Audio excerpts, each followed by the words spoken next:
এই ভিডিওটা হচ্ছে আমাকে যেই দিন হসপিটাল থেকে রিলিজ করা হয় ওই দিনকার। তো আমি মোটামুটি সব কিছু গুছিয়ে নিয়েছি বাসার উদ্দেশ্যে, বাসায় চলে যাব আজকে। তো আজকে আমার খুব ভালো লাগতেছিল যে আমি আজকে বাসায় যাব, কারণ মোটামুটি আমাকে অনেকটা দিন হসপিটালে থাকতে হয়েছে, যেহেতু আমার ডেলিভারিটা অনেক বেশি কমপ্লিকেটেড ছিল। 7 দিন, মানে আমি 11 তারিখে ভর্তি হই, 11 জুলাই, আর 17 জুলাই হচ্ছে আমাকে রিলিজ করা হয়। তো মোটামুটি 7 দিন আমি হসপিটালে ছিলাম। তো আমি অনেক বেশি বোর হয়ে গিয়েছিলাম একা একা বেবিকে নিয়ে, খুব কষ্ট হচ্ছিল।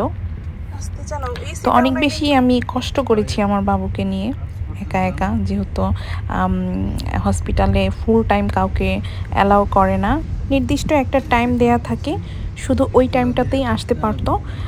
আর সব থেকে বড় কথা হচ্ছে আমরা যেহেতু প্রবাসে, আমাদের পরিবার পরিজন কেউই ছিল না আমাদের পাশে, শুধু আমার হাজব্যান্ড আর আমি।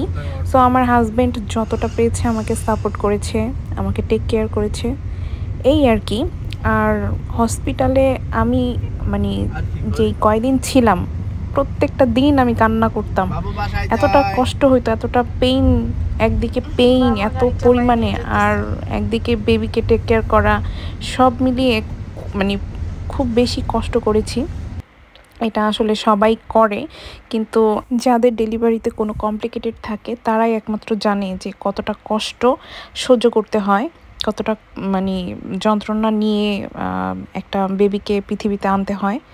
আর আমার ডেলিভারির সময়ও আমাকে অনেক প্রবলেম ফেস করতে হয়, কারণ হচ্ছে আমার যেহেতু সার্ভিস ওপেন হচ্ছিল না, তো আমাকে পুরো 3 দিন ওয়েট করানো হয় এবং 4 দিনের দিন গিয়ে আমার ডেলিভারি হয়। আমার মানে এই যেই সময়টা আমার ওয়েট করতে হয়েছে, এই সময়টা আমার মানে জীবনে আমি যতদিন বেঁচে থাকবো আমি কখনো ভুলতে পারবো না, এতটা কষ্ট, এতটা যন্ত্রণা সহ্য করতে হয়।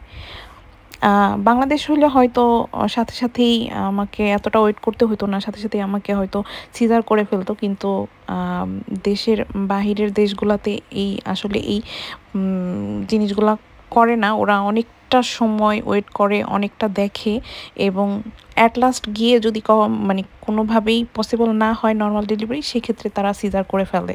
তো যাই হোক, আলহামদুলিল্লাহ, আল্লাহর অশেষ রহমতে আমার বেবিটা খুব সুন্দরভাবে, একদম সুস্থ সুন্দরভাবে পৃথিবীতে আসেন। এবং আমি যখন তার মুখটা দেখি, তখন সত্যি কথা বলতে আমার যত কষ্টই হয়েছে না কেন, আমি সেই কষ্টগুলা মানে এক নিমেষেই ভুলে গিয়েছি। আমার বাবুকে যখন আমি কোলে নেই, বুকে নেই, আমি আসলে আমি আর মানে আমি পিসলেস, আমি আর কিছুই বোঝাতে পারবো না। তো যাই হোক, আমরা আজকে চলে আসলাম আমাদের বাসায়।